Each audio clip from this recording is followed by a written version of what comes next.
Welcome to our YouTube channel, and in this video we will discuss about Indian polity topic the Union Executive. So देखिए union executive के बारे में हम पढ़ने वाले हैं। देखिए ध्यान से समझिएगा, इसके ऊपर क्वेश्चन एक आ सकता है आपके एनडीए जो क्वेश्चन पेपर होता है उसमें आप देखेंगे अगर ध्यान से, तो इससे जुड़े हुए क्वेश्चन आए हुए हैं। तो एक क्वेश्चन बन सकता है आपका, दैट इज कि which of the following are included in the Indian executive.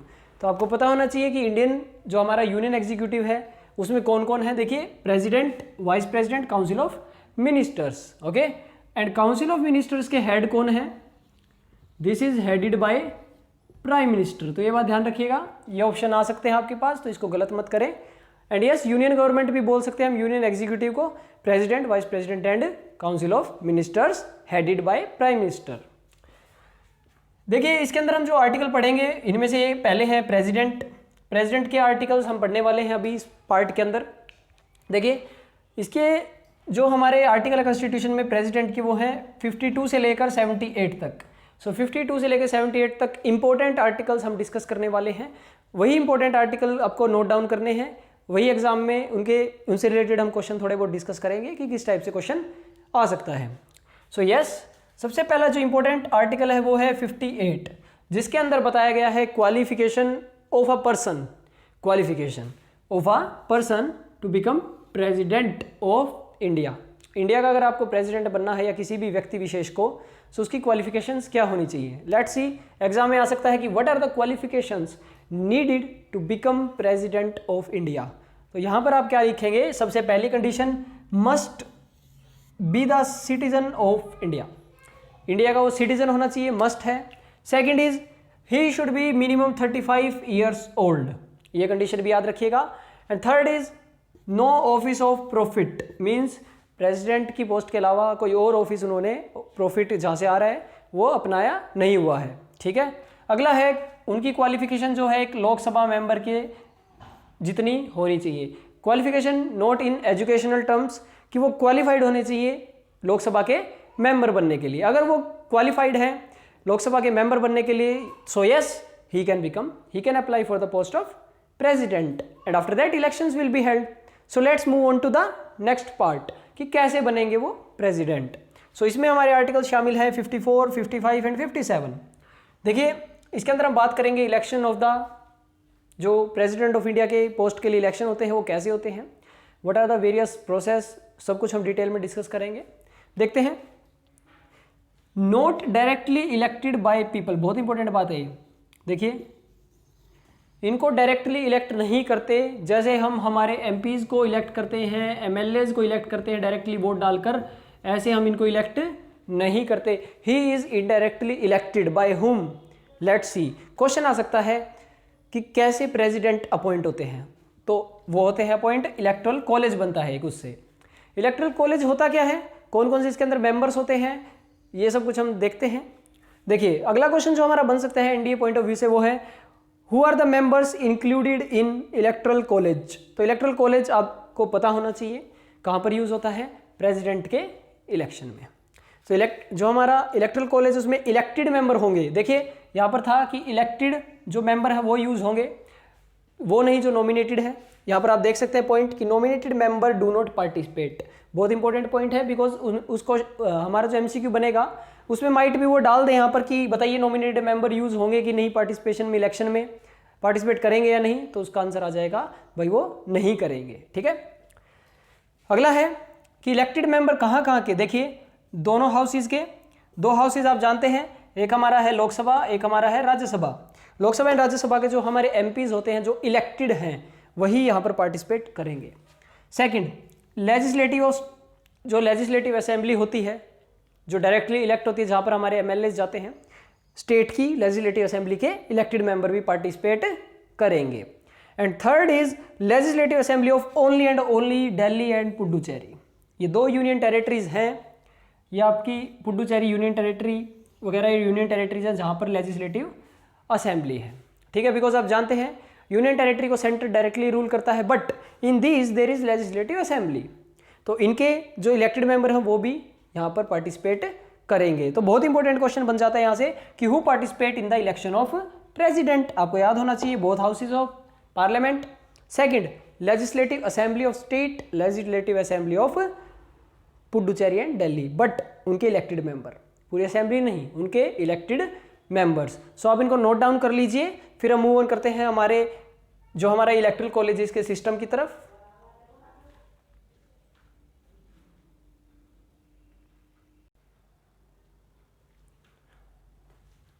चलिए आगे देखते हैं।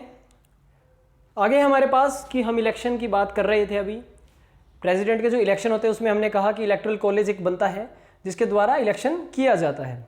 सो लेट्स सी हमारा जो इलेक्टोरल कॉलेज है उसका क्या कुछ सिस्टम होता है इलेक्शन का, और कुछ स्पेशल बातें उससे रिलेटेड, उनके इलेक्शन से रिलेटेड, जो आपके एग्जाम में बहुत ज़्यादा इंपॉर्टेंट है। तो सबसे पहली बात तो देखिए, इसका जो ये हमारे प्रेसिडेंट जी का जो इलेक्शन है वो प्रोपोर्शनल रिप्रेजेंटेशन से होता है। किससे होता है भाई? प्रोपोर्शनल रिप्रेजेंटेशन से। इसका मतलब क्या है कि डायरेक्टली हम इलेक्ट नहीं कर सकते, बट कुछ प्रोपोर्शन में डिस्ट्रीब्यूट कर दिया जाता है। अभी हम फॉर्मूलाज देखेंगे तब हमें समझ में आएगा। By means of single transferable vote by secret ballot.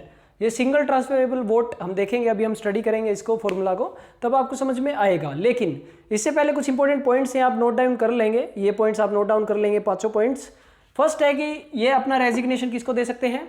Vice president को। क्वेश्चन आ सकता है कि whom do the president can submit his resignation, that is to the vice president.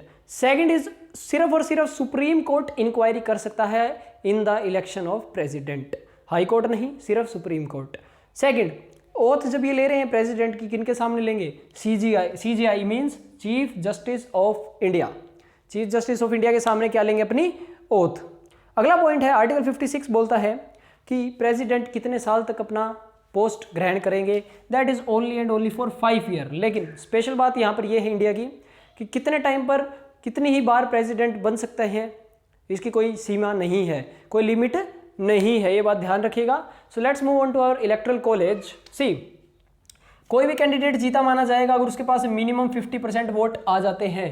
अब वोट कैसे आएंगे देखते हैं। आपको याद होगा कि स्टेट भी पार्टिसिपेट करेगी, हाउसेज भी दोनों, प्लस जो हमारी दिल्ली और पुडुचेरी जो हमारी लेजिस्लेटिव असेंबली है वो भी पार्टिसिपेट करती है।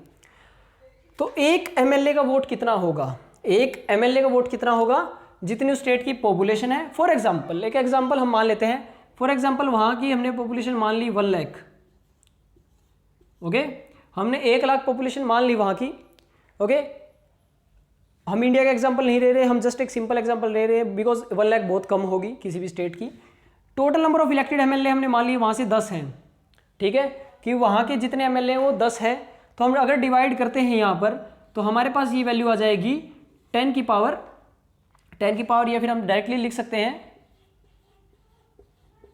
तो इस हिसाब से जो ये value I that is 1 crore. तो देखिए एक एमएलए की जो यहाँ पर वैल्यू होगी, बट ये एग्जाम्पल थोड़ा सा, ये मान लीजिए इसको हम छोटा करें तो ठीक होगा। ओके, लेकिन एक एग्जाम्पल इसलिए आप ध्यान रखिएगा, जैसे एक एमएलए की कीमत हो, जो उसकी वोट की कीमत है वो जाएगी 1 करोड़। ठीक है, इसी प्रकार से अब देखिए एक एमएलए की अगर 1 करोड़ है तो 10 के हिसाब से हो जाएगी 10 करोड़ लोगों जितनी वैल्यू, मीन्स 10 करोड़ लोगों जितनी इनकी वोट की वैल्यू हो जाएगी 10 एमएलएज की। आगे चलते हैं, एक एमपी के वोट की कीमत कितनी होगी ये जानना बड़ा जरूरी है। टोटल जो वैल्यू आई है सभी एमएलएज की, फॉर एग्जांपल पूरे इंडिया में एमएलए हैं, या फिर इंडिया की नहीं, टोटल एमएलएज हम मान लेते हैं 100, 10-10 करके टोटल 100 एमएलए हैं। तो इससे हम मल्टीप्लाई करेंगे तो ये आ जाएगा 1000 करोड़। तो इनकी वैल्यू कितनी हो जाएगी? 1000 करोड़। और टोटल नंबर ऑफ एमपीज हम मान लेते हैं हमारे पास 100 ही है, तो 100 से हम 100 काट देंगे तो टोटल वैल्यू जो आएगी एमपी की, जो उसकी वैल्यू आएगी एमपी की, दैट इज 10 करोड़। ठीक है, ये बात ध्यान रखिएगा, 10 करोड़ ही वैल्यू आ जाएगी। इस प्रकार से आपको एक हिंट दे दिया गया, आप ऐसे निकाल सकते हैं। किसी भी स्टेट का आप एग्जांपल ले सकते हैं। हरियाणा का ले लीजिए भाई, हमारे पास 2 करोड़ जनसंख्या है, लगभग 90 हमारे एमएलए हैं, तो आप डिवाइड करेंगे तो एक एमएलए का आपके पास वोट आ जाएगा। उनकी मल्टीप्लाई 90 से करेंगे, टोटल वैल्यू ऐड करेंगे, एमपीज टोटल कितने हैं हमारे पास, लोकसभा प्लस राज्यसभा में आप इसकी काउंटिंग कर सकते हैं। Okay, so this was all about your electoral college. आगे हम देखेंगे कि क्या प्रेसिडेंट की पावर्स होती है, क्या उनके कुछ अलग अलग लेजिस्लेटिव है, डिफेंस की रिलेटेड है, सब चीज़ों को देखते हैं। आप इनको नोट डाउन कर लीजिए।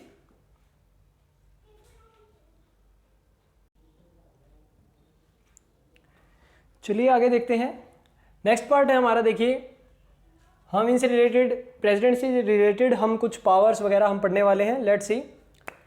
देखिए आर्टिकल 61 है यहाँ पर बहुत इंपॉर्टेंट। इसमें बताया गया है कि इम्पीचमेंट हो सकता है प्रेसिडेंट का कब, जब वो वॉयलेट करे कॉन्स्टिट्यूशन को। मींस हमारा कॉन्स्टिट्यूशन है उसका वॉयलेशन उन्होंने किया है, तब हम उनको हटा सकते हैं। अब इम्पीचमेंट के बारे में देखते हैं कि कैसा ये प्रोसेस है, क्या इसके अंदर बताया गया है। Let's see. सबसे पहली बात तो कि किसी भी हाउस में इसको स्टार्ट किया जा सकता है, किसी भी हाउस में इसको स्टार्ट किया जा सकता है। देखिए आपको एक एक पॉइंट याद रखने हैं, बिकॉज एनडीए में सिंपल क्वेश्चन ऐसे नहीं आएगा कि जैसे ये तो हो सकता है कि ठीक है कौन सा आर्टिकल इम्पीचमेंट के बारे में बताता है, आर्टिकल 61, बट ऐसे भी आ सकता है कि इम्पीचमेंट की कंडीशंस क्या क्या है। ये देखिए आपके पास कंडीशंस लिखी हुई हैं, आप याद करें, नोट करें। सबसे दूसरी बात कि नोटिस दिया जाता है जिसमें 1/4 उस हाउस के मेंबर्स के साइन होते हैं। मान लीजिए 100 मेंबर हैं तो 4 से डिवाइड करके यानी 25 मेंबर्स उसको साइन जरूर करेंगे, तभी वो एक नोटिस बनेगा इम्पीचमेंट का। फिर इसी के अंदर देखिए इसी नोटिस को 14 डेज पहले पहुंचाना पड़ेगा प्रेसिडेंट के पास, तब जाके इनिशिएट ये हो सकता है। थर्ड पॉइंट यहाँ पर आएगा, this is quasi judicial. It means कि जैसे ही 2/3 मेजोरिटी पास करती है इस एग्रीमेंट को, इस इम्पीचमेंट को, तो यहाँ पर कमेटीज बनाई जाएंगी दोनों हाउसेज के द्वारा। वो देख सकते हैं कि क्या ये सही है, इम्पीचमेंट क्यों हो रहा है, वेरियस रीजंस को वो यहाँ पर देखते हैं। एंड लास्ट इज कि वो अपने आप को डिफेंड कर सकते हैं। अटॉर्नी जनरल जो वकील होते हैं उनको, इंडिया के अटॉर्नी जनरल ऑफ इंडिया, उनकी हेल्प से खुद को डिफेंड कर सकते हैं, या किसी भी अन्य लॉयर की हेल्प से खुद को डिफेंड कर सकते हैं। ठीक है। नेक्स्ट आर्टिकल है article 62, that is for example उनको रिमूव कर दिया, उनकी डेथ हो गई, इन केस रिजाइन कर दिया, तब क्या होगा, कौन उनकी पोस्ट लेगा, that is vice president will act as the president. अब आप सोचेंगे कि सर वाइस प्रेसिडेंट ना हो तो, वाइस प्रेसिडेंट ना हो तो भाई सीजेआई, कौन भाई, CJI chief justice of India, ये भी ना हो तो जो सबसे सीनियर मोस्ट जज होंगे जो सुप्रीम कोर्ट के, वो इस पोस्ट को हैंडल करेंगे। और काफ़ी सारे यहाँ पर जज तो होते ही हैं सुप्रीम कोर्ट में, लेकिन इलेक्शन करना होगा 6 महीने के अंदर अंदर। फॉर एग्जाम्पल आज रिमूव हो गए तो 6 महीने के अंदर अंदर इलेक्शन करना होगा प्रेसिडेंट का। ये नहीं है कि इनकी पोस्ट 5 ईयर चलेगी या जब तक उनका टाइम पीरियड बचा हुआ था तब तक, नो, ये बात ध्यान रखिएगा। ये छोटे छोटे इंपॉर्टेंट पॉइंट्स ही आपको यूपीएससी में क्लियर करवाते हैं एनडीए के एग्जाम को। नेक्स्ट है आर्टिकल 77, इनकी कुछ पावर्स बताता है, बहुत सारी पावर है प्रेसिडेंट की। ओके, तो कुछ उनमें से इंपॉर्टेंट पावर्स को हम डिस्कस करने वाले हैं। फर्स्ट इज एग्जीक्यूटिव, मीन्स कानून लागू करने या फिर कुछ पोस्ट वगैरह की बात यहाँ पर आएगी कि कैसे अपनी एग्जीक्यूटिव पावर हैंडल की जाती है प्रेसिडेंट के द्वारा। तो इनके पास देखिए एग्जीक्यूटिव में क्या होता है, अपॉइंट करते हैं पीएम को। पीएम आपको पता है इनके पास काउंसिल ऑफ मिनिस्टर का क्या होता है, 7 होता है। ठीक है। सीजेआई को, जजेस of supreme court, high court, UPSC के मेंबर चेयरमैन को, सीएजी अटॉर्नी जनरल है, इलेक्शन कमीशन के मेंबर चेयरमैन, सबको ये अपॉइंट करते हैं, एक्सेट्रा। और भी काफ़ी इंस्टीट्यूट्स हैं। ओके, बट ये मोर इंपॉर्टेंट है उनसे। नेक्स्ट, कानून बनाने के से लेकर इनका क्या इंपॉर्टेंट रोल है। देखिए पार्लियामेंट के इंपॉर्टेंट ये पार्ट है। अगर क्वेश्चन आ जाए who are included in parliament, तो आंसर आएगा Lok Sabha, Rajya Sabha and the president. देखिए अलग से लिखा गया द प्रेसिडेंट, तो ये 3 मिलकर पार्लियामेंट बनाते हैं, इसीलिए ध्यान रखिएगा, इंपॉर्टेंट ये पार्ट है। नेक्स्ट है जुडिशरी में इनका क्या है कि ये किसी की भी सज़ा माफ़ कर सकते हैं, कम कर सकते हैं, या फिर सज़ा को बदल सकते हैं। भाई फांसी की सज़ा है तो उसको उम्र कैद में कन्वर्ट कर दिया, 14 ईयर्स की सज़ा है तो उसको 10 में, मतलब वो कन्वर्जन हो सकता है उसका अकॉर्डिंग टू इनको जो लगता है सुटेबल उनके हिसाब से। अगली पावर को हम डिस्कस करने जा रहे हैं, दैट इज़ फाइनेंशियल पावर। देखिए आर्थिक तौर पर रुपए के मामले में क्या पावर्स हैं, जितने भी मनी बिल। सबसे पहला बात तो क्या है कि मनी बिल सिर्फ और सिर्फ लोकसभा में पास हो सकता है, सिर्फ और सिर्फ लोकसभा में ही आएगा, आर्टिकल 110। ये ओरिजिनेट किसकी मर्जी से होगा, सिर्फ और सिर्फ प्रेसिडेंट की मर्जी से होगा। फाइनेंशियल पावर ये है मनी बिल के लिए। मिलिट्री में क्या है कि सुप्रीम कमांडर है हमारी जितनी भी डिफेंस फोर्सेज है उनके। Okay, and last but not the least, सबसे इंपॉर्टेंट जो पावर है that is emergency power of the president. देखिए इमरजेंसी पावर में क्या होगा, सबसे पहले नेशनल इमरजेंसी यानी article 352, constitutional 356, this is article 360। देखिए जो नेशनल असेंबली है, यानी अगर बाहर से लड़ाई का खतरा है या फिर एक्सटर्नल एग्रेशन आ रहा है हमारे ऊपर, तो क्या होगा, नेशनल इमरजेंसी लग जाएगी। फिर कॉन्स्टिट्यूशन, अगर स्टेट इंप्लाई नहीं कर रही है संविधान के अकॉर्डिंग, तो प्रेसिडेंट रूल, इसको क्या बोलते हैं भाई, इसको बोला जाता है प्रेसिडेंट्स रूल। ये बात ध्यान रखिएगा, ठीक है। अगला है फाइनेंशियल इमरजेंसी, अगर आर्थिक तंगी आ जाती है देश में तो हम फाइनेंशियल इमरजेंसी ये लगा सकते हैं प्रेसिडेंट। सो देखिए हमने इन शॉर्ट आपको सभी पावर्स बता दी हैं, बाकी आप अपना इनको नोट डाउन कर लीजिए एंड रीड करें अच्छे से। एमसीक्यूज आप अटेम्प्ट करते रहें, आपसे डिस्कस भी कर लिए जाएंगे। सो थैंक यू एवरीवन, आज की वीडियो में इतना ही। लाइक करें चैनल को, शेयर करें ज़्यादा से ज़्यादा एंड सब्सक्राइब करें। So thank you everyone.